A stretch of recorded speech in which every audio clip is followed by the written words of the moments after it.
ഇത് നമ്മുടെ ബ്രിഡ്ജ് സെഷനിലെ രണ്ടാമത്തെ ഒരു വീഡിയോ ആണ്. നമ്മൾ ഫസ്റ്റ് വീഡിയോയിൽ ഈ അഡ്വാൻസ്ഡ് അക്കൗണ്ടിംഗ് എന്ന് പറയുന്ന ഒരു പേപ്പറിൻ്റെ ഒരു ബ്രീഫ് ഇൻട്രഡക്ഷൻ നമ്മൾ തന്നിട്ടുണ്ടായിരുന്നു. എന്തൊക്കെയാണ് പഠിക്കേണ്ടത്, എങ്ങനെയാണ് പഠിക്കേണ്ടത്, ഒരു സബ്ജക്റ്റിനെ അപ്പിയർ ചെയ്യേണ്ടത്. ഇനി ഈ വീഡിയോയിൽ നമ്മൾ ഉദ്ദേശിക്കുന്നത് ഒന്ന്, നോ യുവർ ഫാക്കൽറ്റി, അതായത് എന്നെ അറിയുക. രണ്ട്, ഒരു ഡെമോ, നമ്മളെ എന്തെങ്കിലും ഒരു ടോപ്പിക്ക് എങ്ങനെയായിരിക്കും നമ്മളത് ഹാൻഡിൽ ചെയ്യുന്നത്, എങ്ങനെയാണ് നമ്മളത് പഠിക്കേണ്ടത്, ആ ഒരു ഐഡിയ നിങ്ങൾക്ക് പ്രൊവൈഡ് ചെയ്യാം. അപ്പം ഞാൻ എന്നെക്കുറിച്ച് തന്നെ പറയുവാണെങ്കിൽ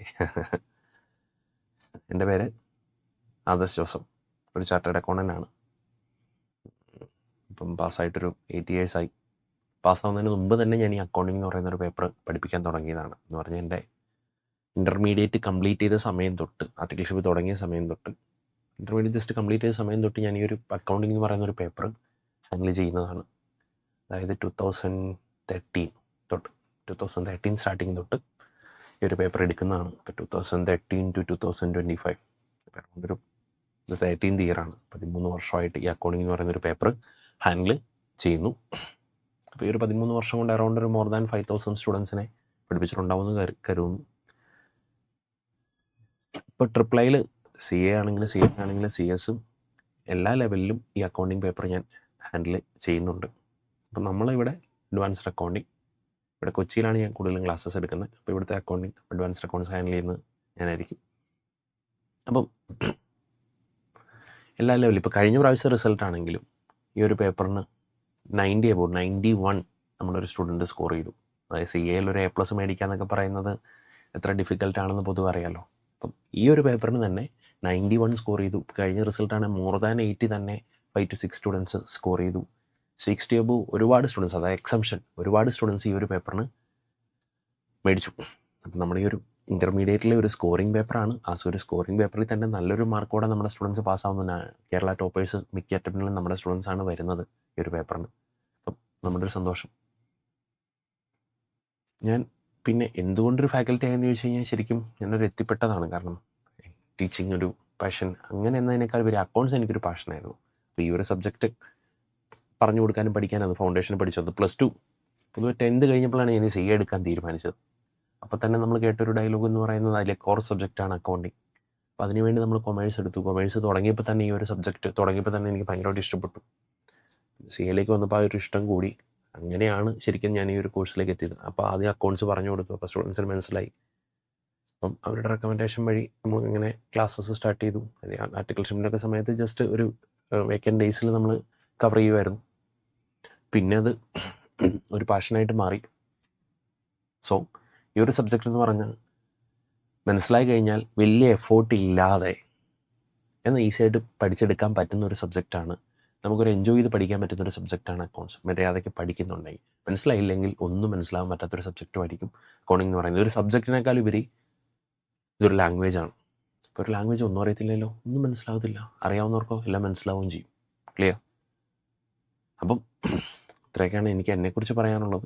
അപ്പോൾ ഈ ഒരു 10-13 വർഷത്തെ ജേണിയിൽ ഒരുപാട് ബ്രില്യൻ്റായിട്ട് ഒരുപാട് സ്റ്റുഡൻസിനെ നല്ല മാർക്കോടെ പാസ്സാക്കാൻ വേണ്ടി പറ്റി. അപ്പം നിങ്ങളുടെ ബാച്ചിൽ നിന്നും ഒരു 90 above കിട്ടണം.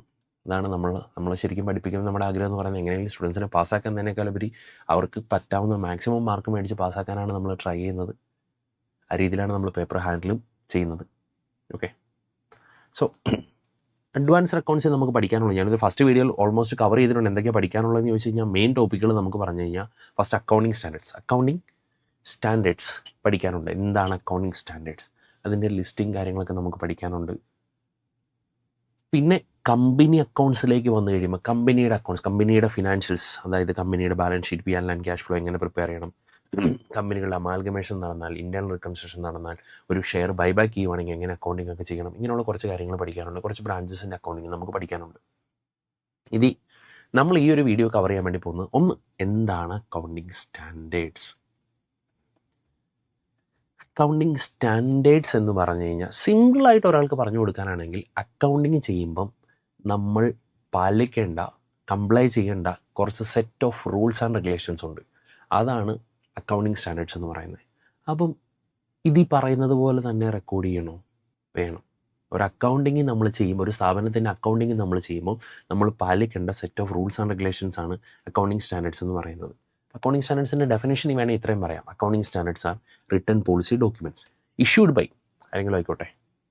ആർക്കൊക്കെ ഇഷ്യൂ ചെയ്യാനുള്ള റൈറ്റ് ഉണ്ടെന്ന് വെച്ചാൽ ഗവൺമെൻറ്റിന് ഇഷ്യൂ ചെയ്യാം, അല്ലെങ്കിൽ റെഗുലേറ്ററി ബോഡീസിന് ഇഷ്യൂ ചെയ്യാം. കവറിങ് ദ ആസ്പെക്ട്സ് ഓഫ് എന്തൊക്കെ ആസ്പെക്ട്സ് ആയിരിക്കും അക്കൗണ്ടിങ് കവർ ചെയ്യുന്നതെന്ന് ചോദിച്ചു കഴിഞ്ഞാൽ, അതായത് ഇത്രേ ഉള്ളൂ, നമ്മളൊരു ഫിനാൻഷ്യൽ സ്റ്റേറ്റ്മെൻറ്റ്സ് പ്രസൻറ്റ് ചെയ്യുന്ന സമയത്ത്, പ്രിപ്പയർ ചെയ്ത് പ്രസൻറ്റ് ചെയ്യുന്ന സമയത്ത് അക്കൗണ്ടിങ്ങിൽ വരുന്ന ഒരു ട്രാൻസാക്ഷനും ഇവൻസും എങ്ങനെ റെക്കഗ്നൈസ് ചെയ്യണം, മെഷർ ചെയ്യണം, പ്രസൻറ്റ് ചെയ്യണം, ഡിസ്ക്ലോസ് ചെയ്യണം എന്ന് പറയുന്ന കുറച്ച് റിട്ടൺ പോളിസി ഡോക്യുമെൻറ്റ്സ് ആണ് അക്കൗണ്ടിങ് സ്റ്റാൻഡേർഡ്സ് എന്ന് പറയുന്നത്. അതായത് നമ്മുടെ financial statements, P&L, balance sheet, cash flow statement, ഇതൊക്കെ നമ്മൾ പ്രിപ്പയർ ചെയ്യുന്ന സമയത്ത് അക്കൗണ്ടിങ്ങിൽ വന്നിരിക്കുന്ന ട്രാൻസാക്ഷനെയും ഇവൻസിനെയും, ബിസിനസ് അക്കൗണ്ടിങ്ങിൽ ഒരു ബിസിനസ്സിൽ നടന്നിരിക്കുന്ന ട്രാൻസാക്ഷനെയും ഇവൻസിനെയും എങ്ങനെ റെക്കഗ്നൈസ് ചെയ്യണം. റെക്കഗ്നൈസ് ചെയ്യുക എന്ന് പറഞ്ഞാൽ എന്താ? റെക്കഗ്നിഷൻ എന്ന് പറഞ്ഞാൽ അംഗീകരിക്കുക. അപ്പോൾ അക്കൗണ്ടിങ്ങിൽ അംഗീകരിക്കുക മീൻസ് അത് റെക്കോർഡ് ചെയ്യണോ വേണ്ടയോ, ഒരു സംഭവം അത് റെക്കോർഡ് ചെയ്യണോ വേണ്ടയോ എന്ന് പറയുന്നതാണ് റെക്കഗ്നിഷൻ. കുറച്ച് റെക്കഗ്നിഷൻ ക്രൈറ്റീരിയാസ് ഉണ്ട്. ബുക്കിൽ ഇതൊരു അസറ്റായിട്ട് റെക്കോർഡ് ചെയ്യണമെങ്കിൽ കുറച്ച് കണ്ടീഷൻസ്, കാര്യങ്ങൾ, അങ്ങനെയുള്ള ആസ്പെക്ട്സ്, അതായത് റെക്കോർഡ് ചെയ്യണോ വേണ്ടയോ എന്ന് പറയുന്ന ഒരു പോയിൻ്റാണ് ഈ റെക്കഗ്നിഷൻ എന്ന് പറയുന്നത്. മെഷർമെൻറ്റ് ഇനി റെക്കോർഡ് ചെയ്യണമെങ്കിൽ അത് ഏത് എമൗണ്ടിൽ റെക്കോർഡ് ചെയ്യണം, ഏത് വാല്യൂവിൽ മെഷർ ചെയ്യണം, അതാണ് മെഷർമെൻറ്റ്. ഇനി പ്രസൻറ്റേഷൻ എന്ന് പറഞ്ഞാൽ ഏത് രീതിയിൽ നമ്മളത് ഫിനാൻഷ്യൽസിൽ ഓരോ ഐറ്റംസ് പ്രസൻറ്റ് ചെയ്യണം. ഫിനാൻഷ്യൽ സ്റ്റേറ്റ്മെൻറ്റ്സ് പ്രിപ്പയർ ചെയ്യുമ്പോൾ അത് ഏത് രീതിയിൽ എങ്ങനെ വേണം അതിൻ്റെ പ്രസൻറ്റേഷൻ ചെയ്യാൻ. ദെൻ ഡിസ്ക്ലോസ് ചെയ്യുക എന്ന് പറഞ്ഞാൽ എന്താ? വെളിപ്പെടുത്തുക. അതായത് P&L ബാലൻസ് ഷീറ്റ് നോക്കിയാൽ നമുക്ക് കിട്ടാത്ത കുറേ ഇൻഫർമേഷൻസ് തിയറി നോട്ട്സ് ആയിട്ട് നമ്മൾ എക്സ്ട്രാ ഡിസ്ക്ലോസ് ചെയ്യണം. അങ്ങനെ എന്തൊക്കെ കാര്യങ്ങൾ നിങ്ങൾ ഡിസ്ക്ലോസ് ചെയ്യണം എന്ന് പറയുന്ന കുറച്ച് set of uniform accounting policies, rules and regulation, അതാണ് അക്കൗണ്ടിങ് സ്റ്റാൻഡേർഡ്സ്. അപ്പോൾ ഇത് 4 ആസ്പെക്ട്സാണ് കവർ ചെയ്യുന്നത്. ഇപ്പോൾ തന്നെ പഠിച്ചു. റെക്കഗ്നിഷൻ, റെക്കോർഡ് ചെയ്യണോ വേണ്ടയോ, റെക്കോർഡ് ചെയ്യണമെങ്കിൽ ഈ വർഷം റെക്കോർഡ് ചെയ്യണോ അടുത്ത വർഷം റെക്കോർഡ് ചെയ്താൽ മതിയോ, റെക്കോർഡ് ചെയ്യണോ വേണ്ടയോ എന്ന് പറയുന്നതാണ് റെക്കഗ്നിഷൻ. മെഷർമെൻറ്റ്, റെക്കോർഡ് ചെയ്യണമെങ്കിൽ ഏത് എമൗണ്ടിൽ അത് റെക്കോർഡ് ചെയ്യണം, ഏത് വാല്യൂവിൽ അത് റെക്കോർഡ് ചെയ്യണം.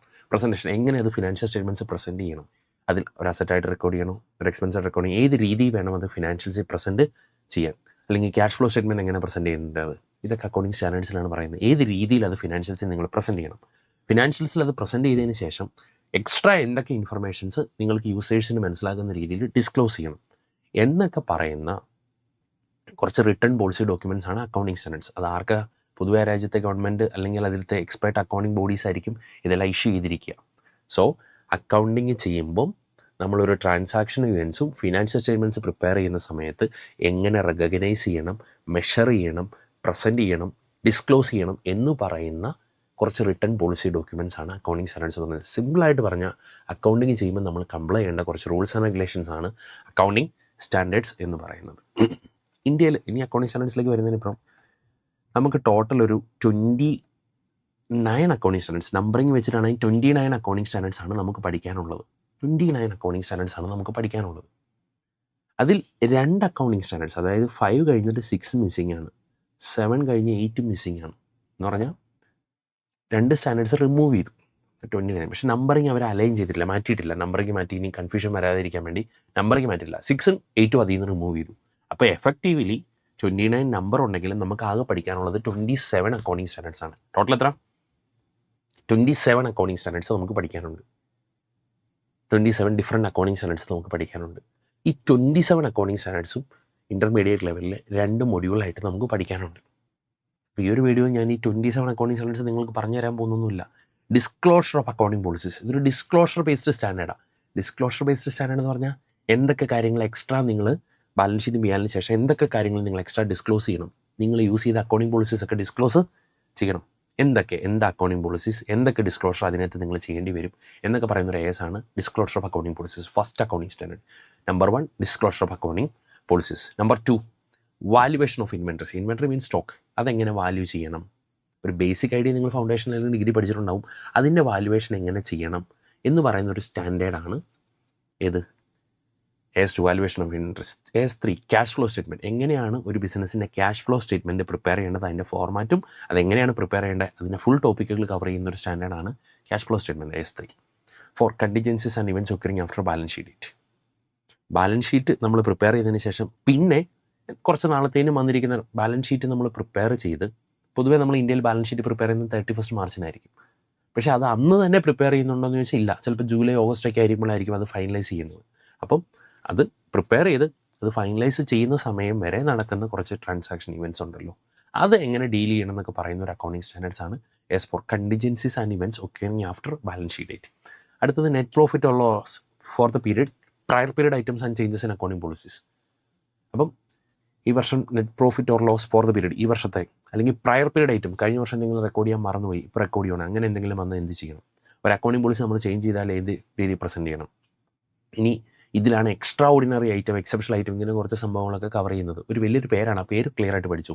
5 net profit or loss for the period prior period items and changes in accounting policies. അപ്പോൾ ആദ്യത്തെ 5 സ്റ്റാൻഡേർഡ് ഏതൊക്കെ? Disclosure of accounting policies, valuation of inventories, cash flow statements, contingencies and events occurring after balance sheet date. 5 net profit or loss for the period prior period items and changes in accounting policies. അതായത് കണ്ടന്റിലേക്കെല്ലാം നമ്മൾ ക്ലാസ്സിൽ detail ആയിട്ട് പഠിക്കും. നിങ്ങൾ ആദ്യം ചെയ്യേണ്ടത് എന്താണെന്ന് വെച്ചാൽ, ഇങ്ങനെ ഒരു 27 അക്കൗണ്ടിങ് സ്റ്റാൻഡേർഡ്സ് നമുക്ക് പഠിക്കാനുണ്ട്. ഇതിൻ്റെ ലിസ്റ്റ് ഒന്ന് പഠിച്ചാൽ നല്ലതായിരിക്കും. കാരണം ഇതിൻ്റെ മുഴുവൻ കണ്ടന്റ് നമ്മൾ പഠിക്കാനുണ്ട്. അപ്പോൾ ആ പേരൊന്ന് പക്ക ക്രിസ്റ്റൽ ക്ലിയർ ആയിട്ട് ഈ ഒരു സമയത്ത് തന്നെ ഇരുന്നൊന്ന് പഠിച്ച് വെച്ചാൽ നല്ലതായിരിക്കും. കാരണം വീട്ടിൽ വെറുതെ ഇരിക്കുവാണ്. ഈ ഒരു ഹാഫ് ആൻ അവർ സെഷനും കൊണ്ട് എനിക്കിത് മുഴുവൻ കണ്ടന്റ് വൈസ് പഠിപ്പിക്കാൻ വേണ്ടി പറ്റത്തില്ല. പക്ഷേ ഈ ഒരു അക്കൗണ്ടിങ് സ്റ്റാൻഡേർഡ്സിൻ്റെ നമ്പർ പേര് ഒന്ന് പഠിച്ചു വെച്ചാൽ നല്ലതായിരിക്കും. എങ്ങനെ?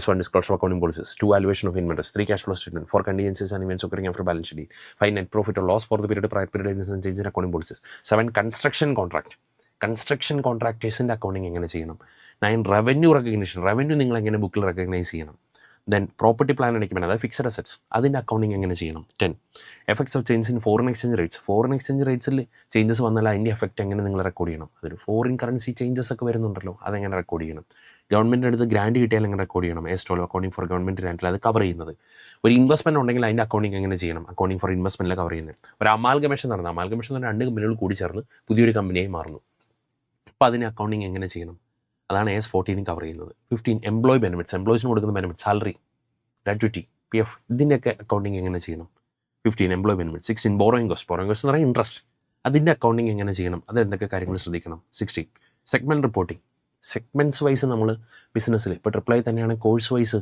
CA, CMA, CCA ഇങ്ങനെയൊക്കെ ഉണ്ട്.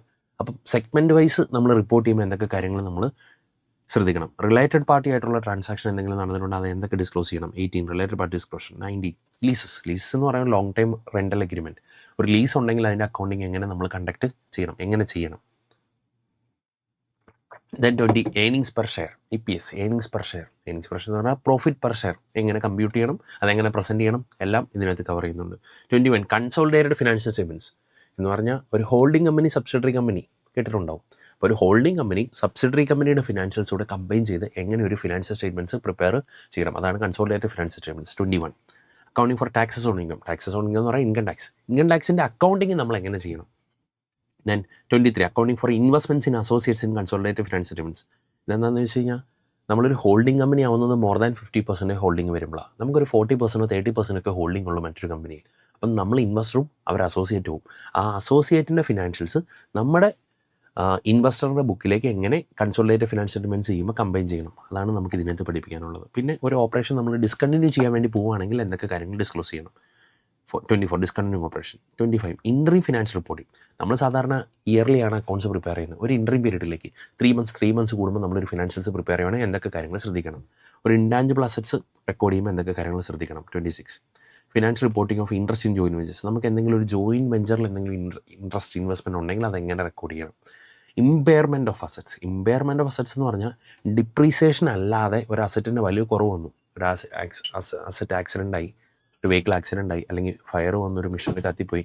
അപ്പോൾ അങ്ങനെ അതർ ദാൻ ഡിപ്രീസിയേഷൻ എന്തെങ്കിലും ഒരു അസറ്റിന് വലിയ കുറവ് വന്നിട്ടുണ്ടെങ്കിൽ അതൊക്കെ എങ്ങനെ ഡീൽ ചെയ്യണം. Then provisions, contingent liabilities, contingent assets എങ്ങനെ ഡീൽ ചെയ്യണം. ഇതാണ് 29 പറയുന്നത്. അപ്പോൾ ടോട്ടൽ നമുക്കൊരു 29 നമ്പറിംഗ് ഉണ്ട്, പക്ഷേ 27 അക്കൗണ്ടിങ് സ്റ്റാൻഡേർഡ്സ് പഠിക്കാനുണ്ട്. ഈ ഡേറ്റ് ഒന്നും നിങ്ങളിപ്പോൾ പഠിച്ചു വെക്കേണ്ട ആവശ്യമില്ല. ഈ പേര്, ഈ ടൈറ്റിൽ, നമ്പർ ആൻഡ് നെയിം, ഇതൊരു 1 മിനിറ്റിനുള്ളിൽ പറയാവുന്ന രീതിയിൽ ഒരു ഫ്ലോയിൽ പഠിക്കുക എന്ന് പറഞ്ഞാൽ ഇത്രേ ഉള്ളൂ. S1 disclosure account policies, 2 valuation of invest, 3 cash flow statement, 4 contingencies and events occurring after balance sheet, 5 net profit or loss for the period prior period items and changes in accounting policies, 7 construction on 9 revenue organisation, 10 property plan അടയ്ക്കുമ്പോൾ, 11 the physical changes in foreign exchange rates, 12 accounting for government and 13 accounting for investment, 14 accounting for amalgamation, 15 employee benefit, 16 borrowing, 17 segment reporting, 18 related disclosure, 19 leases, 20 earnings per share, 21 consolidated financial statements, 22 accounting for taxes, 23 accounting for investments in associates in consolidated financial statements, 24 discontinue operation, 25 interim financial reporting, 26 intangible assets, 27 financial reporting of interest in joint വെച്ചസ്, 28 impairment of assets, 29 provision contingent liabilities and contingent assets. ഇങ്ങനെ ഒരു ഫ്ലോയിൽ വേറെ ഒന്നുമല്ല, ഈ പേര് ഒരു പരിചയം ഉണ്ടാവണം. ക്ലാസ്സിൽ വരുമ്പോൾ ഇങ്ങനെ ഒരു അക്കൗണ്ടിങ് സ്റ്റാൻഡേർഡ് വരുന്നുണ്ട്, ഈ പേരും ആ നമ്പറിങ്ങും എങ്കിലും നിങ്ങളുടെ തലയിൽ നിൽക്കണം. അപ്പോൾ അതിനുവേണ്ടി ഇപ്പോൾ ഇരിക്കുന്ന സമയത്ത് ചുമ്മാ ഇരിക്കുമല്ലോ, എന്താണെങ്കിലും ക്ലാസ്സിലേക്ക് നമ്മൾ തുടങ്ങാൻ പോകുന്നുള്ളൂ. അപ്പോൾ ഈ ഒരു സമയം ഈ ഒരു ലിസ്റ്റ് പേര് മാത്രം പഠിച്ചു വെച്ചാൽ മതി, പേരും നമ്പറും ഒന്ന് പഠിച്ചു വെച്ചാൽ നല്ലതായിരിക്കും. ക്ലിയർ? പിന്നെ നമുക്കതിനെ കണ്ടൻറ്റോടെ പഠിക്കാം. അപ്പോൾ ഒരു ഫ്ലോയിൽ എന്തിനാണ് ഞാനിത് സ്പീഡിൽ ഈ ടൈമിനുള്ളിൽ വിത്തിൻ 1 മിനിറ്റ് ഞാൻ പറഞ്ഞു നിർത്തിയിട്ടുണ്ട്. സ്പീഡ് പറയാൻ എക്സാമിൽ 2 കാര്യങ്ങളായിട്ട് ടെസ്റ്റ് ചെയ്യുന്നത്. ഒന്ന്, നിങ്ങളുടെ കൺസെപ്റ്റ്, ആപ്ലിക്കേഷൻ ലെവൽ ക്വസ്റ്റ്യൻസ് വരുമ്പോൾ നിങ്ങൾക്ക് അതിനകത്ത് ചെയ്യാനൊരു കൺസെപ്റ്റ് ഉണ്ടായിരിക്കണം. 2, സ്പീഡ് ഉണ്ടായിരിക്കണം. സ്പീഡ് കിട്ടുന്നത് എങ്ങനെയാണ്? പ്രാക്ടീസ് ചെയ്ത് ഈ ഒരു ലെവലിൽ ഈ ഒരു സ്പീഡിൽ. അപ്പം നമുക്ക് എഴുതുമ്പം ഒരു സ്റ്റാൻഡേർഡ് എഴുതുമ്പോൾ, ഇന്ന സ്റ്റാൻഡേർഡിന് ക്വസ്റ്റ്യൻ എഴുതുമ്പോൾ as per AS 21 consolidated financial revenues, അല്ലെങ്കിൽ as per AS 5 net profit or loss for the period prior period items and changes in accounting policy. ചില ആൾക്കാരെ ഞാൻ പ്രശ്നം എന്താണെന്ന് അറിയാം, AS 5ൻ്റെ പേരെന്താ? Net profit or loss. ഈ ഒരു ലാഗ് നമുക്ക് CAയിൽ അത്ര നല്ലതല്ല. അപ്പോൾ അതിനൊരു ഞാൻ ഇത് പേര് പഠിപ്പിക്കാൻ പറഞ്ഞാൽ ഇത്രേ ഉള്ളൂ. ജസ്റ്റ് നമുക്ക് ആ ഒരു ലാഗ് ഇഷ്യൂ അങ്ങ് മാറണം, നമുക്കൊരു സ്പീഡ് വരണമെങ്കിൽ പ്രാക്ടീസ് ചെയ്യണം. അപ്പോൾ ഈ ഒരു മൂമെൻറ്റിൽ ഈ ലിസ്റ്റ് ഒന്ന് പഠിച്ചിട്ട് വന്നാൽ നല്ലതായിരിക്കും. ക്ലിയർ? എന്തിനാണ്? നമുക്കൊന്ന് സ്പീഡ് കൂടാൻ വേണ്ടി മാത്രം. ഇതിൻ്റെ കണ്ടൻറ്റുകളൊക്കെ ഡീറ്റെയിൽ ആയിട്ട് നമുക്ക് പഠിപ്പിക്കാനുണ്ട്. ജസ്റ്റ് ഒരു 5 മിനിറ്റിൽ ഞാനിതൊന്ന് ജസ്റ്റ് പറഞ്ഞു തന്നു. ആ ഒരു സ്പീഡിൽ ഒന്ന് കവർ ചെയ്ത് വെച്ചാൽ നല്ലതായിരിക്കും. ഓക്കെ, അക്കൗണ്ടിംഗ് സ്റ്റാൻഡേർഡ്സിൻ്റെ ലിസ്റ്റ്. പിന്നെ ഞാൻ ഓർക്കുന്നു, നമുക്ക് പിന്നെ മെയിൻ പഠിക്കാനുള്ളൊരു ടോപ്പിക്, ഈ അക്കൗണ്ടിംഗ് സ്റ്റാൻഡേർഡ്സ് മുഴുവൻ നമുക്ക് ഇൻ്റർമീഡിയറ്റിൽ 2 മൊഡ്യൂൾസായിട്ട് നമുക്ക് പഠിക്കാനുണ്ട് കേട്ടോ. അപ്പോൾ തൽക്കാലം അതിൻ്റെ പേരും നമ്പറും എങ്കിലും ഒന്ന് പഠിച്ചിരിക്കുക. കാരണം പേര് എഴുതുമ്പോൾ 23 അക്കൗണ്ടിംഗ് ഫോർ ഇൻവെസ്റ്റ്മെൻറ്റ്സിന് വലിയ പേരുള്ളതൊക്കെ ഒന്നുകൂടെ സ്ട്രെസ് ചെയ്യുക. അപ്പം നല്ലൊരു ക്ലാരിറ്റിയോടെ ആ പേരെങ്കിലും ഒന്ന് പഠിച്ചു വെക്കുക, ഒരു പരിചയം. എൻ്റെ പേര് പഠിച്ചു വെക്കുക കേട്ടോ, എന്താ ശ്വാസം. അതിനകത്ത് ഈ ഒരു അക്കൗണ്ടിംഗ് സ്റ്റാൻഡേർഡ്സിൻ്റെ പേര് കൂടെ ഒന്ന് നല്ലൊരു സ്പീഡിൽ പറയാവുന്ന രീതിയിൽ പഠിച്ചു വെക്കുക. ഇതേപോലെ നമുക്ക് പഠിക്കാൻ പറ്റുന്നതാണ് കമ്പനിയുടെ ബാലൻസ് ഷീറ്റ്. നമ്മളെങ്ങനെയാണ് സാധാരണ +2 അല്ലെങ്കിൽ ഫൗണ്ടേഷൻ ലെവലിൽ ബാലൻസ് ഷീറ്റ് വരച്ചേ? Liabilities amount, assets amount. ചുരുക്കി പറഞ്ഞാൽ നമ്മൾ +2 വരെ ബാലൻസ് ഷീറ്റൊക്കെ വരച്ച എങ്ങനെ? Liabilities amount, assets amount. ഈ ബാലൻസ് ഷീറ്റിന് പറയുന്ന പേരാണ് horizontal balance sheet. Horizontal format, horizontally align ചെയ്യുക. ഹൊറിസോണ്ടൽ എന്ന് പറഞ്ഞാൽ ഒരു സൈഡിൽ ലയബിലിറ്റീസ്, പാരലലായിട്ട് അസറ്റ്സ്, ലയബിലിറ്റീസ് അസറ്റ്സ്. ഒരു ഹൊറിസോണ്ടലി എന്ത് ചെയ്യുവാണ്? നമ്മൾ ബാലൻസ് ഷീറ്റ് പ്രസൻറ്റ് ചെയ്യുവാണ്. പക്ഷേ കമ്പനിയുടെ ബാലൻസ് ഷീറ്റ് വരുമ്പം ആദ്യത്തെ പ്രത്യേകത എന്ന് പറയുന്നത്, ബാലൻസ് ഷീറ്റിൽ ഇക്വിറ്റി ആൻഡ് ലയബിലിറ്റീസ് എന്ന് പറയാൻ ലയബിലിറ്റീസ് ഫസ്റ്റ്, അസറ്റ്സ് താഴെ. എന്ന് പറഞ്ഞാൽ കമ്പനിയുടെ ബാലൻസ് ഷീറ്റ് ഇത്ര ഓർത്താൽ മതി, ലയബിലിറ്റീസ് മേളിൽ എമൗണ്ട്, അസറ്റ്സ് താഴെയായിട്ടാണ് പ്രസൻറ്റ് ചെയ്യുന്നത്. എന്ന് പറഞ്ഞാൽ ഒരു കുത്തനെ മേളിൽ ലയബിലിറ്റീസും താഴെ അസറ്റ്സ്. ഈ ഫോർമാറ്റിന് പറയുന്ന പേരാണ് വെർട്ടിക്കൽ ഫോർമാറ്റ്. ഏത് ഫോർമാറ്റ്? Vertical format. അപ്പോൾ കമ്പനി ആണെങ്കിൽ നമ്മൾ ബാലൻസ് ഷീറ്റ് പ്രിപ്പയർ ചെയ്യേണ്ട ഏത് ഫോർമാറ്റില്ല? വെർട്ടിക്കൽ ഫോർമാറ്റാണ്. പ്രൊപ്രൈറ്റർഷിപ്പിനും പാർട്ണർഷിപ്പും വേണേൽ വെർട്ടിക്കൽ ഫോർമാറ്റ് ഉണ്ട്. പക്ഷേ യൂഷ്വലി നമ്മൾ എക്സാമിനേഷനൊക്കെ ഫൗണ്ടേഷനിൽ പഠിച്ചേക്കുന്നത് ഈ ഹൊറിസോണ്ടൽ ഫോർമാറ്റ് തന്നെയാണ്. പക്ഷേ കമ്പനി ആണെങ്കിൽ ഈ ഫോർമാറ്റ് മൻഡേറ്ററി ആയിട്ട് കംപ്ലൈ ചെയ്ത് വേണം ഫിനാൻഷ്യൽസ് പ്രിപ്പയർ ചെയ്യാൻ. അപ്പം ആദ്യം അറിയുക വ്യത്യാസം എന്താണെന്ന് വെച്ച് കഴിഞ്ഞാൽ, ലയബിലിറ്റീസ് ഒരു സൈഡിൽ, അസറ്റ്സ് മറ്റൊരു സൈഡിലല്ല നമ്മൾ പ്രസൻറ്റ് ചെയ്യുന്നത്. പകരം മേളിൽ ലയബിലിറ്റീസ്, താഴെ അസറ്റ്സ്. ആ ഒരു വെർട്ടിക്കൽ ഫോർമാറ്റിലാണ് കമ്പനിയുടെ ബാലൻസ് ഷീറ്റ് നമ്മൾ അലൈൻ ചെയ്യുന്നത്. ഇനി കമ്പനിയുടെ ബാലൻസ് ഷീറ്റിലെ കണ്ടൻറ്റുകൾ, ഹെഡിങ്ങിൽ തന്നെ ഒരു ചെറിയ വ്യത്യാസമുണ്ട്. കമ്പനിയുടെ ബാലൻസ് ഷീറ്റ് ഷെഡ്യൂൾ 3 ഇതിൻ്റെ എല്ലാം ഫോർമാറ്റ് പറഞ്ഞിരിക്കുന്നത്. കമ്പനീസ് ആക്ട് 2013 ഷെഡ്യൂൾ 3 ഈ കമ്പനിയുടെ ബാലൻസ് ഷീറ്റിൻ്റെ ഫോർമാറ്റ് പറഞ്ഞിരിക്കുന്നത്. അതിലെ പാർട്ട് 1 ബാലൻസ് ഷീറ്റിൻ്റെ ഫോർമാറ്റ് പറഞ്ഞിരിക്കുന്നത്. അതിൽ തന്നെ കമ്പനിയുടെ പേര് ലെഫ്റ്റ് സൈഡിൽ ടോപ്പിലായിട്ട് എഴുതുക. താഴെ balance sheet asset 31 March 2025, 31 March 2024 date എഴുതുക. Rupees in thousands, rupees in round off ചെയ്യുന്നിട്ടുണ്ടെങ്കിൽ അത് എത്രയിലേക്കാണ്, ഹൺഡ്രഡ്സിലേക്കാണ് തൗസൻഡ്സിലേക്കാണോ, അത് മേളിൽ പ്രസൻറ്റ് ചെയ്യുക. പിന്നെ ഒരു പർട്ടിക്കുലേഴ്സ് കോളം, നോട്ട് നമ്പർ എന്ന് പറഞ്ഞാൽ working note number, notes accounts number. പിന്നെ figures at the end of current reporting period and figures at the end of previous reporting period. Schedule 3 balance ഷീറ്റിൽ നമ്മൾ ഈ വർഷത്തെ ബാലൻസ് ഷീറ്റ് വരയ്ക്കുക എന്ന് പറഞ്ഞാൽ 31 മാർച്ച് 2025 ബാലൻസ് ഷീറ്റ് വരയ്ക്കുകയാണെങ്കിൽ 24 ഫിഗേഴ്സിലൂടെ കാണിക്കണം. 31 മാർച്ച് 2024 പ്രീവിയസ് ഇയറിലെ ബാലൻസ് ഷീറ്റിലെ ഫിഗേഴ്സിലൂടെ കാണിക്കണം. എന്തിന്? ഈസി കമ്പാരിസന്. പക്ഷേ എക്സാമിനേഷൻ പോയിന്റ് ഓഫ് വ്യൂ നിങ്ങൾക്ക് 2 വർഷത്തെ ചിലപ്പോൾ വേണ്ട, ഒറ്റ വർഷത്തെ വരച്ചാൽ മതിയാവും. പക്ഷേ പ്രാക്ടിക്കലി നിങ്ങൾ 31 മാർച്ച് 2025 ഒരു ബാലൻസ് ഷീറ്റ് ഇപ്പോൾ വരയ്ക്കുവാണെങ്കിൽ 31 മാർച്ച് 2024 ബാലൻസ് ഷീറ്റൂടെ കമ്പാരിസന് വേണ്ടി പ്രീവിയസ് ഇയറിലെ ആ ബാലൻസ് ഷീറ്റൂടെ പ്രൊവൈഡ് ചെയ്തിരിക്കണം. ക്ലിയർ? ഇപ്പോൾ ഈ വർഷത്തെ ബാലൻസ് ഷീറ്റ് ഈ വർഷത്തെ മാത്രം പോരെ, പ്രീവിയസ് ഇയറോട് കൊടുക്കണം ഫോർ ബെറ്റർ കമ്പാരിസൺ. ഇനി ഫോർമാറ്റിൽ തന്നെ ഫസ്റ്റ് ഹെഡിങ് തന്നെ ശ്രദ്ധിക്കണം. ഹെഡിങ് തന്നെ ഇങ്ങനെയാണ്: equity and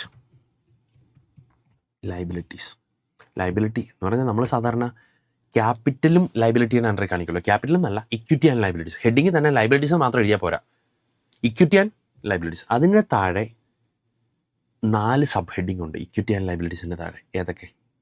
share holders funds, share application money pending allotment, non current liabilities, current liabilities എന്ന് പറയുക. ഇക്വിറ്റി ആൻഡ് ലയബിലിറ്റീസിൻ്റെ താഴെ തന്നെ ഒന്ന് ഷെയർ ഹോൾഡേഴ്സ് ഫണ്ട്സ്, അടുത്തത് share application money pending allotment, പിന്നെ non current liabilities, current liabilities. 4 sub heading. Equity and ലയബിലിറ്റീസിൻ്റെ താഴെ തന്നെ നമുക്ക് 4 സബ് ഹെഡിങ് വരുന്നുണ്ട്. ഏതൊക്കെ? Share holders fund, share application money pending allotment, non current liabilities and current liabilities. 4 sub heading. Share equity and ലയബിലിറ്റീസിൻ്റെ താഴെ 4 sub heading. Shareholders funds, share application money pending allotment, then non current liabilities and current liabilities. ഇനി shareholders ഫണ്ടിൻ്റെ താഴെ 3 sub heading. ഏതൊക്കെ? 3 sub headings ഇതിൻ്റെ താഴെ വരുന്നുണ്ട്. ഒന്ന് ഷെയർ ക്യാപിറ്റൽ, അടുത്തത് റിസർവ്സ് ആൻഡ് സർപ്ലസ്, അടുത്തത് മണി റിസീവ്ഡ് എഗെയിൻസ്റ്റ് ഷെയർ വാറൻറ്റ്സ്. അതെന്ത് സാധനം? അതൊക്കെ ഞാൻ ഡീറ്റെയിൽ പിന്നെ പറഞ്ഞോളാം. അറസ്റ്റ് വാറണ്ട് പോലെ ഒരു ഷെയർ വാറണ്ട്.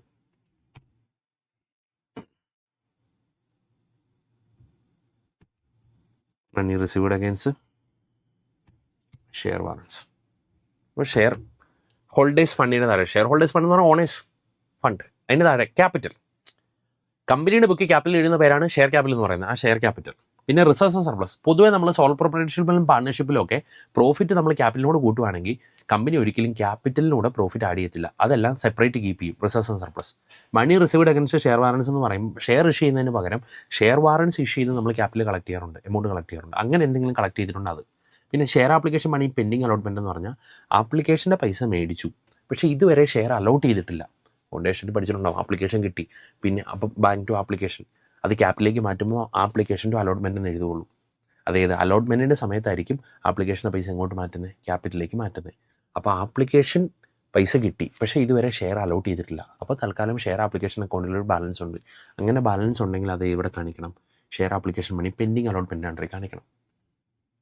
അങ്ങനെ ഷെയറിൻ്റെ ഇഷ്യൂവിൻ്റെ entries first bank to share application, then share application to share capital, പിന്നെ share allotment to share capital, bank to share allotment. ഇതിലെ ആപ്ലിക്കേഷൻ്റെ പൈസ മേടിച്ചുള്ളൂ, ഇതുവരെ ഷെയർ അലോട്ട് ചെയ്തിട്ടില്ലെങ്കിൽ എന്ത് ചെയ്യണം? ആപ്ലിക്കേഷൻ അക്കൗണ്ടിലുള്ള balance share application money pending allotment കാണിക്കണം.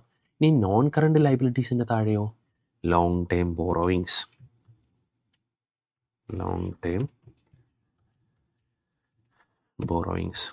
പിന്നെ deferred tax liabilities,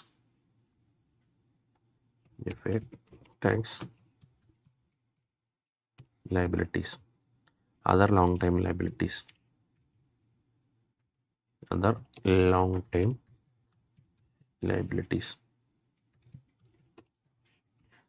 long time provisions. 4 ഹെഡിങ്ങാണ് നമുക്ക് പഠിക്കാനുള്ളത്. ഏതൊക്കെ? Long time borrowings. ഈ പേര് നിങ്ങൾ പഠിച്ചോ? ലോങ് ടൈം ബോറോയിങ്സ് എന്ന് പറഞ്ഞാൽ നോൺ കറണ്ട് ലയബിലിറ്റീസ് എന്ന് പറഞ്ഞാൽ, ലയബിലിറ്റി എന്ന് പറഞ്ഞാൽ എന്തായിരിക്കും? നമ്മൾ ഫ്യൂച്ചറിൽ സെറ്റിൽ ചെയ്യേണ്ടത്, തിരിച്ചു കൊടുക്കേണ്ടത്. വിത്തിൻ 1 ഇയറിനുള്ളിൽ തന്നെ നമ്മൾ കൊടുക്കേണ്ട ലയബിലിറ്റീസ് ആണ് കറണ്ട് ലയബിലിറ്റീസ് എന്ന് പറയുന്നത്. മോർ ദാൻ 1 ഇയർ, 1 ഇയറിന് ശേഷം നമ്മൾ സെറ്റിൽ ചെയ്യേണ്ട ലയബിലിറ്റീസ് ആയിരിക്കും നോൺ കറണ്ട് ലയബിലിറ്റീസ്. അപ്പോൾ ഒരു ബാലൻസ് ഷീറ്റ് നമ്മൾ വരയ്ക്കുക 31 മാർച്ച് 2025. അടുത്ത 31 മാർച്ച് 2026 തന്നെ സെറ്റിൽ ചെയ്യേണ്ട ലയബിലിറ്റീസ് ആയിരിക്കും കറണ്ട് ലയബിലിറ്റീസ്. അതിനുശേഷം സെറ്റിൽ ചെയ്യേണ്ടതായിരിക്കും നോൺ കറണ്ട് ലയബിലിറ്റീസ്. ക്ലിയർ? ഈ നോൺ കറണ്ട് ലയബിലിറ്റീസിന് തന്നെ 4 സബ് ഹെഡിങ് ഉള്ള ലോങ് ടൈം ബോറോയിങ്സ്, പിന്നെ deferred tax liabilities, other long time liabilities, long time provisions. ഇനി ഇത് കഴിഞ്ഞിട്ട് കറണ്ട് ലയബിലിറ്റീസ്.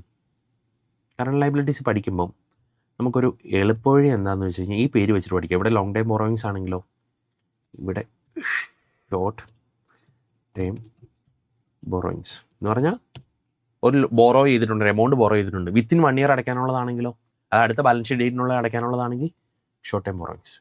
വേണ്ട, കുറേ വർഷം കഴിഞ്ഞ് അടച്ചാൽ മതി, കുറേ വർഷങ്ങൾ കഴിഞ്ഞ് അടച്ചാൽ മതി, അത് ലോങ് ടൈം ബോറോയിങ്സ്. അപ്പോൾ ഇത്ര ഓർത്താൽ മതി, ഒരു ബോറോയിങ് അടുത്ത ബാലൻസ് ഷീറ്റ് ഡേറ്റിനുള്ളിൽ അടയ്ക്കണമെങ്കിൽ അത് ഷോർട്ട് ടൈം ബോറോയിങ്സ്, അല്ല അതിന് ശേഷം അടച്ചാൽ മതിയെങ്കിൽ ലോങ് ടൈം ബോറോയിങ്സ്. പിന്നെ ഡെഫേർഡ് ടാക്സ് ലയബിലിറ്റി എന്താണെന്നൊക്കെ നമുക്ക് ഇനി ക്ലാസ്സിലേക്ക് ഒരു ടാക്സ് ലയബിലിറ്റി എന്ന് പഠിച്ചു. പിന്നെ other long time liabilities, long time provisions. Then deferred tax ലയബിലിറ്റിക്ക് പകരം നമുക്ക് ട്രേഡ് പേബിൾസ് എന്നുള്ള ഹെഡാണ് നമുക്ക് പഠിക്കാനുള്ളത്, trade payables. Then other long time ലയബിലിറ്റീസിന് പകരം ശ്രദ്ധിക്കേണ്ട പേര് അതർ കറണ്ട് ലയബിലിറ്റീസ്. ഈ ട്രേഡ് പേബിൾസിൻ്റെ താഴെ ഇനിയും കുറച്ച് സബ് ഹെഡിങ് ഉണ്ട്, അത് നിങ്ങളിപ്പോൾ പഠിച്ചില്ലെങ്കിലും കുഴപ്പമില്ല. ഇത് total outstanding dues of micro and small enterprise, അതായത് ട്രേഡ് പേബിൾസ് എന്ന് പറഞ്ഞാൽ ക്രെഡിറ്റേഴ്സ് എന്നുള്ള അർത്ഥം കേട്ടോ. ക്രെഡിറ്റേഴ്സ് എന്നൊക്കെ ഇവിടെ ഈ ട്രേഡ് പേബിളിന് അണ്ടർലൈനിങ് കാണിക്കേണ്ടത് ക്രെഡിറ്റേഴ്സ് പ്ലസ് ബിൽസ് പേബിൾ. അതൊരു സ്മോൾ ആൻഡ് മൈക്രോ എൻ്റർപ്രൈസസിന് കൊടുക്കാനുള്ളതും ബാക്കിയുള്ളവർക്ക് കൊടുക്കാനുള്ളതും. ഈ ഹെഡിങ് ഇപ്പോൾ നിങ്ങൾ പഠിച്ചില്ലെങ്കിലും കുഴപ്പമില്ല. Then other current liabilities and short time provisions. Short time provisions എന്ന് പറഞ്ഞാൽ ബാലൻസ് ഷീറ്റിനെ ഞാൻ ഡിക്കോഡ് ചെയ്യുവാണ്, ഇത്രേ ഉള്ളൂ. ഇക്വിറ്റി ആൻഡ് ലയബിലിറ്റീസ്, അതിന് താഴെ തന്നെ 4 sub heading: share holders fund, share application money, pending allotment, non current liabilities, current liabilities. അതിന് താഴെ sub heading share capital, reserves and surplus, money received against share warrants, share application money, pending allotment, non current liabilities and current liabilities. അതിന് താഴെ shareholders ഫണ്ടിന് താഴെ share capital, reserves and surplus, money received against share warrants, money received against share warrants. ഇനി share application money, pending അലോട്ട്മെൻറ്റിന് താഴെ sub heading ഒന്നുമില്ല. Non current ലയബിലിറ്റീസിനായ long time borrowings ആണെങ്കിൽ current liabilities, short time borrowings. ഇത് പഠിക്കാനുള്ള മെച്ചം എന്താണെന്ന് വെച്ചാൽ long time borrowing, short time borrowing. Deferred tax ലയബിലിറ്റിക്ക് പകരം trade payables. Other long time ലയബിലിറ്റീസിന് പകരം അതർ ഷോർട്ട് ടൈം അല്ല കേട്ടോ, അതർ കറണ്ട് ലയബിലിറ്റീസ്. ഇനി long time provision, short time provision, ഇത് മാത്രം ഓർക്കുക. Long time borrowing, short time borrowing, other long time liabilities, other current liabilities. പേര് മാറിയാലും മാർക്ക് കുറയ്ക്കും കേട്ടോ. Then long time provision, short time provision. Order മാറിയാലും പേര് മാറിയാലും നിങ്ങൾക്ക് മാർക്ക് കുറയ്ക്കാം. അതുകൊണ്ട് ഈ ഒരു പക്ക ഓർഡറിൽ തന്നെ പഠിച്ചിരിക്കുക. Balance sheet heading equity and liabilities, അതിന് താഴെ ഷെയർ ഹോൾഡേഴ്സ് ഫണ്ട്, അതിന് താഴെ share capital, reserve surplus, money received and share warrant. Then heading share application money, pending allotment. Then non current liabilities, long time borrowings, deferred tax liabilities, other long time liabilities, long time provision. ഇതിനകത്ത് content ഒക്കെ ഞാൻ പറയാം. Then current liabilities, short time borrowings, trade payables, other current liabilities, short time provisions. എങ്ങനെ പഠിക്കാം? Long time borrowing, short time borrowing. Deferred tax liability വരാൻ trade payables, other long time liabilities, other short time അല്ല other current liabilities, long time provision and short time provision. അപ്പോൾ എന്താ ഇത്? അടുത്ത balance sheet ഡേറ്റിനുള്ളിൽ സെറ്റിൽ ചെയ്യേണ്ട liabilities ഒക്കെ current liabilities, അതിനുശേഷം സെറ്റിൽ ചെയ്യേണ്ടത് long time liabilities. Is it clear? അപ്പോൾ ഇങ്ങനെ തിരിക്കാം. ഇക്വിറ്റീനെ 2 പാർട്ടായിട്ട് തിരിച്ചു എന്ന് പറയാം. ഇക്വിറ്റി ആൻഡ് ലയബിലിറ്റീസിനെ നമ്മൾ 2 പാർട്ടായിട്ട് തിരിക്കുന്നു. ഏത്? ഇക്വിറ്റി ആൻഡ് ലയബിലിറ്റീസിനെ നമ്മൾ 2 പാർട്ടായിട്ട് തിരിക്കുന്നു. ഏതൊക്കെ? ഷെയർ ഹോൾഡേഴ്സ് ഫണ്ട്, പിന്നെ share application money, pending allotment. ഇനി ലയബിലിറ്റീസിനെ നമ്മൾ 2 പാർട്ടായിട്ട് തിരിക്കുന്നു. ഏതൊക്കെ?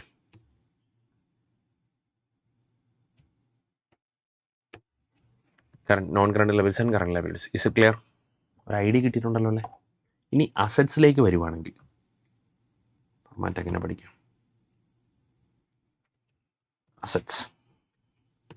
അസറ്റ്സിൻ്റെ എളുപ്പം എന്താണെന്ന് വെച്ചാൽ 2 ഹെഡിങ്ങേ ഉള്ളൂ: non current assets and current assets. ഇത്രേ ഉള്ളൂ. Non current assets, then current assets. ഈ നോൺ കറണ്ട് അസറ്റ്സിൻ്റെ താഴെ ശരിക്കും പറഞ്ഞാൽ ഒരു സബ് ഹെഡിങ് ഉണ്ട്. നോൺ കറണ്ട് അസറ്റ്സിൻ്റെ താഴെ ഒരു സബ് ഹെഡിങ് ഉണ്ട്. അത് ശരിക്കും property, plant and equipment and intangible assets. ഇതിൻ്റെ താഴെ കുറച്ച് ഐറ്റംസ് വരുന്നുണ്ട്. Property, plant and equipment, property, plant and equipment. Property plant and equipment എന്ന് പറഞ്ഞാൽ ഈ fixed asset, machinery, furniture, vehicle, ഇതെല്ലാം ഇതിൻ്റെ അണ്ടറിലായിരിക്കും കാണിക്കുന്നത്. Then intangible assets. Intangible assets like good will, patent, copyright, ഇതെല്ലാം ഇതിൻ്റെ അണ്ടറിലായിരിക്കും കാണിക്കുന്നത്. Then capital work in progress. Capital work in progress എന്ന് പറഞ്ഞാൽ ബിൽഡിംഗ് അണ്ടർ കൺസ്ട്രക്ഷൻ ആണ്. Work in progress, building under construction, ഇതെല്ലാം ഏതിൻ്റെ അണ്ടറിലായിരിക്കും? ക്യാപിറ്റൽ വർക്ക് ഇൻ പ്രോഗ്രസിൻ്റെ അണ്ടറിലായിരിക്കും കാണിക്കുന്നത്. Then intangible assets. Intangible assets under development. Intangible assets under development. നമ്മളൊരു intangible assets create ചെയ്തുകൊണ്ടിരിക്കുക.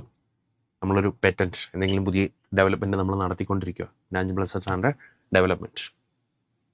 ഒരു software നമ്മൾ ഡെവലപ്പ് ചെയ്തുകൊണ്ടിരിക്കുക. അതൊക്കെ ഇൻടാഞ്ചിബിൾ അസറ്റ്സ് അണ്ടർ ഡെവലപ്മെൻറ്റ് വരും. ദെൻ അടുത്തത്, ഇതെല്ലാം ശരിക്കും സബ് ഹെഡിങ് ആയിട്ടായിരിക്കും വരുന്നത് കേട്ടോ. ഇതിൻ്റെ അണ്ടറിലുള്ള സബ് ഹെഡിങ്സ് ആയിട്ടായിരിക്കും നമ്മൾ ഈ property plant and equipment, intangible asset, capital work in progress. Then അടുത്ത heading non current investments. Non current investments. Then deferred tax assets. Deferred tax assets. Then long time loans and advances. Long-term loans and advances. Then other non current assets. ഇതാണ് non current ഇൻവെസ്റ്റ്മെൻറ്റ്സിൻ്റെ അണ്ടറിൽ. ഏത് ശരിക്കും പറഞ്ഞാൽ ഇവിടെ ഒരു heading ഉണ്ട്, property plant and equipment and intangible assets. പക്ഷേ അത് നിങ്ങളുടെ സ്റ്റഡി മെറ്റീരിയൽ കവർ ചെയ്യുന്നില്ല. ശരിക്കും പ്രാക്ടിക്കലി അങ്ങനെ ഉണ്ട്. Property plant and equipment and intangible assets, അതിൻ്റെ താഴെ കുറച്ച് sub heading, property plant and equipment, intangible assets, capital work in progress and intangible assets under development.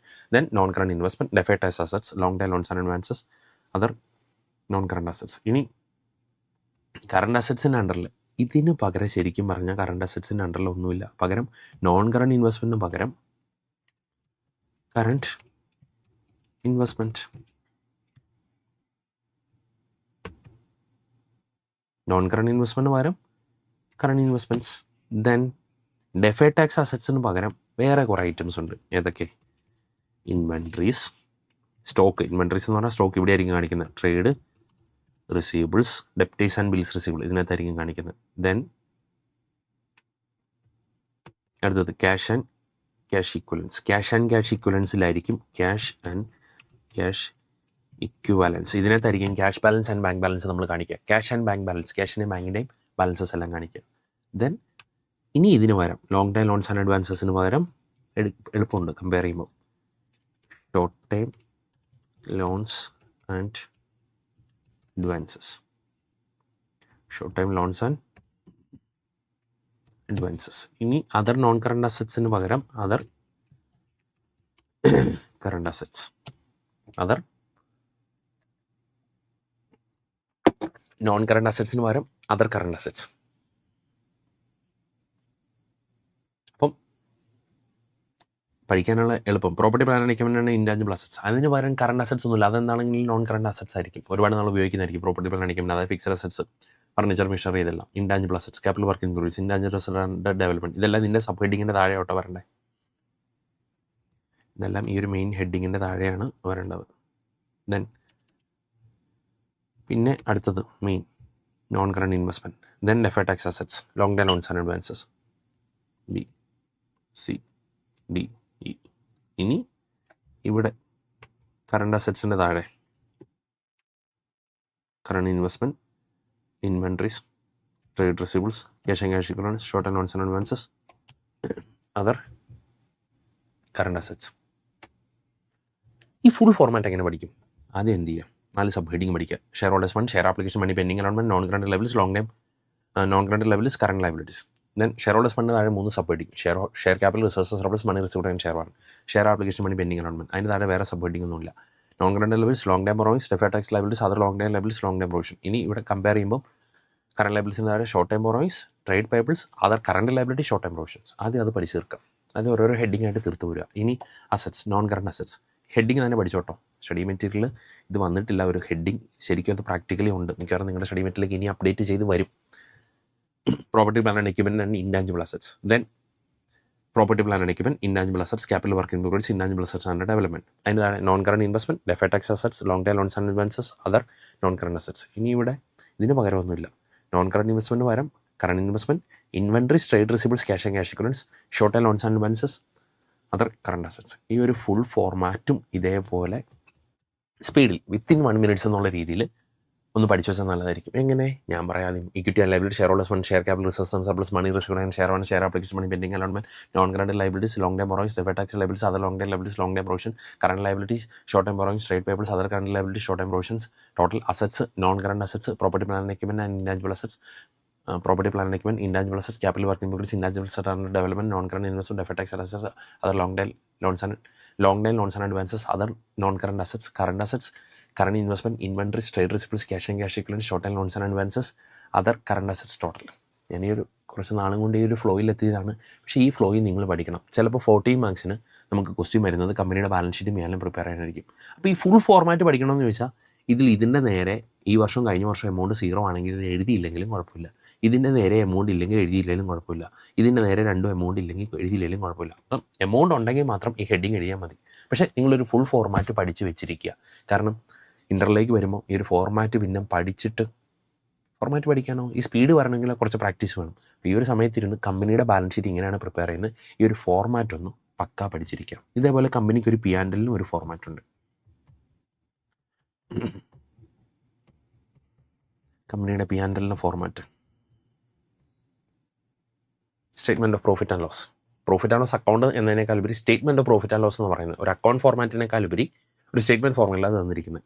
കമ്പനിയുടെ പേര് profit and loss statement for the year ended, rupees in figures round off ചെയ്തിട്ടുണ്ട് അത് ഏത് ഫിഗറിലേക്ക്, then particulars note number, അതായത് note number, figures for the current reporting period, figures for the previous reporting period. അപ്പോൾ ഈ വർഷത്തെ P&L വരയ്ക്കുമ്പോഴോ കഴിഞ്ഞ വർഷത്തെ 2024-25 ഫിനാൻഷ്യൽ ഇയറിലെ P&L വരയ്ക്കുമ്പോൾ 23-24 ഫിനാൻഷ്യൽ ഇയറിലൂടെ ഫിഗേഴ്സോട് കാണിക്കണം four better comparison.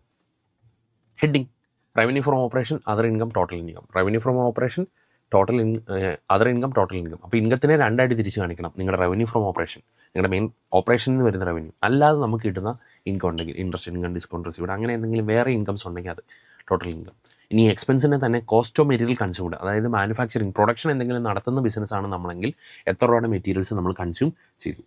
Purchase of stock in trade, നമ്മൾ പ്രൊഡക്ഷൻ ഒന്നും നടത്തുന്നില്ല, ട്രേഡിംഗ് ആണ് ചെയ്യുന്നതെങ്കിൽ, ഗുഡ്സ് മേടിച്ച് വിൽക്കുന്നുണ്ടെങ്കിൽ എത്ര രൂപയുടെ ഗുഡ്സ് ഞാൻ ഈ വർഷം ടോട്ടൽ മേടിച്ചിട്ടുണ്ട്, total purchases. Then changes in inventories of finished goods, work in progress and stock in trade. നമ്മൾ സാധാരണ trading account opening stock debit സൈഡിലും ക്ലോസിംഗ് സ്റ്റോക്ക് ക്രെഡിറ്റ് സൈഡിലും കാണിക്കും. പക്ഷേ schedule 3 P&L opening minus closing അത് ഇവിടെ കാണിക്കണം. ഫിനിഷ് ഗുഡ്സിൻ്റെ opening minus closing, work in പ്രോഗ്രസിന് opening minus closing, stock in ട്രേഡിൻ്റെ ഓപ്പണിംഗ് മൈനസ് ക്ലോസിംഗ്. അത് പോസിറ്റീവാണ് പോസിറ്റീവ്, നെഗറ്റീവാണ് നെഗറ്റീവ് ഇവിടെ കാണിക്കുക. അല്ലാതെ ഓപ്പണിംഗും ക്ലോസിംഗും രണ്ട് സൈഡ് കാണിക്കുന്നവരാണ് നമ്മൾ ഡിഫറൻസ് പോസിറ്റീവാണ് പോസിറ്റീവ്, നെഗറ്റീവാണ് നെഗറ്റീവ് ഇവിടെ കാണിക്കും. Opening minus closing. Employee benefit expense, എംപ്ലോയിസിന് കൊടുക്കുന്ന എല്ലാ ബെനിഫിറ്റ്സും, salary, wages, employee benefit expense ഇതെല്ലാം ഇതിനകത്ത് വരും. ഫിനാൻസ് കോസ്റ്റ്, ഇൻട്രസ്റ്റ് ഇതിനകത്ത് വരും. Depreciation, amortisation expense, other expense, total expense. ചുരുക്കി പറഞ്ഞാൽ ഇതിൻ്റെ ഫോർമാറ്റ് എങ്ങനെ?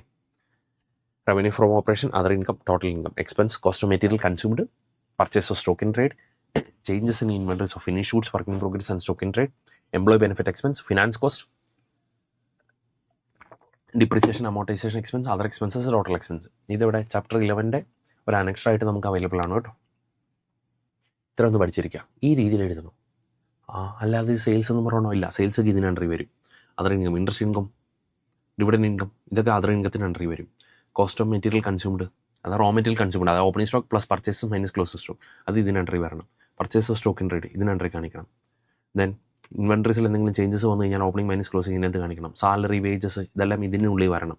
Finance cost, interest and finance related ആയിട്ട് ബാക്കിയുള്ള കോസ്റ്റുകൾ, ഡിപ്രീസിയേഷൻ, അമോർട്ടൈസേഷൻ ഇതിന് അണ്ടറിൽ വരണം. ഇതോട്ട് ഹെഡിൽ വരാത്ത എല്ലാ അതർ എക്സ്പെൻസിന് അണ്ടറിൽ വരണം. ഇറ്റ്സ് എ ക്ലിയർ ഒരു ഫോർമാറ്റ്. ഇത്രയെങ്കിലും ഒന്ന് പഠിച്ചു നോക്കുക. ഇനി അത് കഴിഞ്ഞിട്ട് profit before exceptional and extraordinary items and tax, then less exceptional items, profit before extraordinary items and tax, less extraordinary items, profit before tax. Tax എക്സ്പെൻസിനെ തന്നെ current tax and deferred tax രണ്ടായിട്ട് തിരിക്കുന്നു.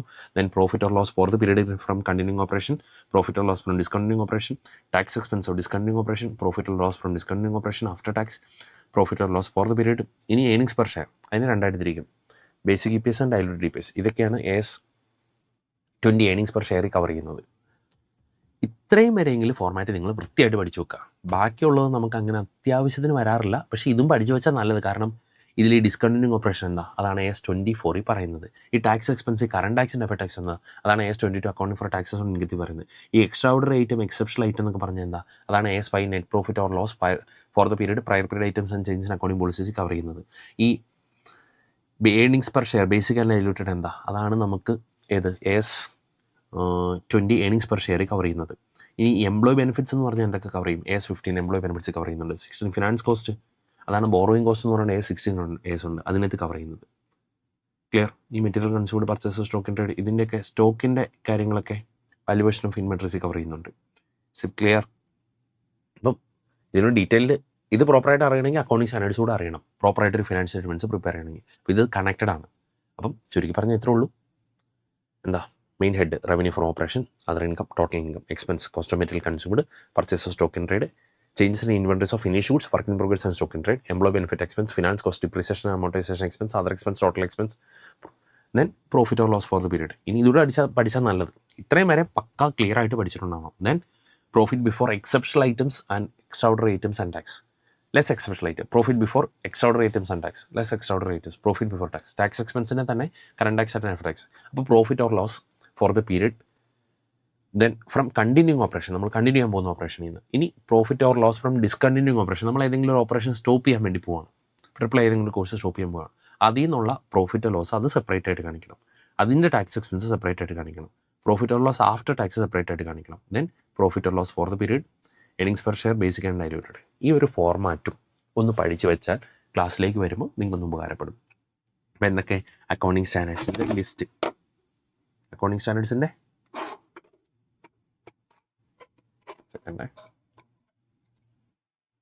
ദെൻ അക്കൗണ്ടിങ് സ്റ്റാൻഡേർഡ്സിൻ്റെ list, ഇത് first ചാപ്റ്ററിൽ available ആണ്. ഈ പേര് ഒന്ന് വിത്തിൻ 1 മിനിറ്റ് കവർ ചെയ്യാവുന്ന രീതിയിൽ ഒരു ഫ്ലോയിൽ നമ്മൾ പഠിച്ചു വെക്കുക. ദെൻ കമ്പനിയുടെ ബാലൻസ് ഷീറ്റിൻ്റെയും P&L ഫോർമാറ്റ്, ഇതും ഒന്ന് പഠിച്ചു വെച്ചേക്കുക. ഇപ്പം ഞാനീ പറഞ്ഞേക്കുന്നത് ഇത് ബൈ ഹാർഡ് നോളജ് ആവശ്യമുള്ള കുറച്ച് ടോപ്പിക്കുകളുടെ കാര്യങ്ങൾ മാത്രം. ഇതിലേക്ക് വരുമ്പോൾ കൺസെപ്റ്റ് മാത്രം പോരാ, കുറച്ച് ബൈ ഹാർഡ് നോളജും അക്കൗണ്ട്സിൽ കുറച്ച് ഫോർമാറ്റും കാര്യങ്ങളൊക്കെ നിങ്ങൾ അറിഞ്ഞിരിക്കണം. ആ ഫോർമാറ്റ് ഇപ്പോഴേ അങ്ങ് പഠിച്ചു വെച്ചു. ക്ലിയർ. അപ്പം ഇതാണ് നമുക്ക് ബൈ ഹാർഡ് നോളജ് ആവശ്യമുള്ള കുറച്ച് കാര്യങ്ങൾ മാത്രമേ ഞാൻ കവർ ചെയ്തിട്ടുള്ളൂ. ബാക്കി കൺസെപ്റ്റ് ആവശ്യമുള്ളതൊക്കെ നമ്മൾ എന്താണെങ്കിലും ക്ലാസ്സിൽ പഠിപ്പിക്കാം. ക്ലിയർ. അപ്പം ഇത്രയൊരു ടൈമിൽ ഒരു ബ്രീഫ് ഇൻട്രഡക്ഷൻ, അതിൽ ബൈ ഹാർഡ് നോളജ് ആവശ്യമുള്ള സംഭവങ്ങളുടെ മാത്രം ഒരു ഇൻട്രഡക്ഷനാണ് നമ്മൾ കവർ ചെയ്തേക്കുന്നത്. ശേഷം നമുക്ക് നേരിട്ട് കാണാം. ക്ലിയർ. അപ്പോൾ ഒറ്റക്കാര്യം ഓർമ്മിപ്പിക്കുന്നു, ഇൻ്റർ ജേണി അടിപൊളിയാവാൻ നമ്മുടെ എല്ലാവിധ സപ്പോർട്ടും ഉണ്ടാവും. ക്ലിയർ. അപ്പോൾ നിങ്ങളുടെ എല്ലാ സപ്പോർട്ടും ഉണ്ടാവണം. ഡേ 1 തൊട്ട് നമ്മൾ പഠിച്ച് പോരണം, പഠിച്ചേ വിടുകയുള്ളൂ നമ്മൾ. ഓക്കെ. അപ്പം ആദ്യം തൊട്ട് ക്ലാസ് പിന്നെ മിസ്സാക്കാതെ നോക്കുക, ഫുൾ ക്ലാസ്സും അറ്റൻഡ് ചെയ്ത് പോകാൻ വേണ്ടി. ട്രിപ്പിൾ ഐയിൽ പൊതുവേ ആദ്യം തൊട്ട് അവസാനം വരെ മിസ്സാക്കാതെ ആരൊക്കെ ക്ലാസ് അറ്റൻഡ് ചെയ്തിട്ടുണ്ടോ അവരെല്ലാവരും തന്നെ പാസ്സായിട്ടുണ്ട്. അപ്പോൾ അതാണ് നമുക്ക് തരാനുള്ള ഏറ്റവും വലിയ കോൺഫിഡൻസ്. ക്ലിയർ. അപ്പം നിങ്ങൾക്കും പാസ്സാവാൻ, അല്ലെങ്കിൽ കഴിഞ്ഞ അറ്റംപ്റ്റിൽ തന്നെ 1 മാർക്കിനാണ് ഓൾ ഇന്ത്യ റാങ്ക് നമുക്ക് മിസ്സായത്, ജസ്റ്റ് 1 മാർക്കിന്. അപ്പോൾ ഒരു ഓൾ ഇന്ത്യ റാങ്ക് ലെവലിലേക്ക് നിങ്ങൾ പഠിക്കാനുള്ള ക്ലാസ്സസാണ് ഇവിടെ നമ്മൾ പ്രൊവൈഡ് ചെയ്യുന്നത്. ക്ലിയർ. അല്ലെങ്കിൽ ഞാൻ എന്താ പഠിപ്പിക്കുന്നത് വെച്ചാൽ നമ്മുടെ സബ്ജക്റ്റിന് ഒരു ഓൾ കേരള ടോപ്പർ നമ്മുടെ സ്റ്റുഡൻസ് ആയിരിക്കണം. ആ ഒരു ലെവലിലാണ് നമ്മൾ ഓരോ സബ്ജക്റ്റുകളും ഹാൻഡിൽ ചെയ്യുന്നത്. ഓക്കെ. സോ ശേഷം നമുക്ക് ക്ലാസ്സിൽ കാണാം. പഠിച്ചു പൊളിച്ച് ഒരു 8 മാസം 9 മാസം നമുക്കൊരു ഫാമിലി ആയിട്ട് മുന്നോട്ട് പോകാം. Okay. Wish you all the best. അപ്പം നല്ലൊരു സക്സസ്ഫുൾ കരിയർ നിങ്ങൾക്ക് ഉണ്ടാവട്ടെ. എത്രയും പെട്ടെന്ന് CA ഡ്രീം നിങ്ങൾക്ക് അച്ചീവ് ചെയ്യാൻ പറ്റത്തില്ലേ. ഓക്കെ. ടാറ്റാ.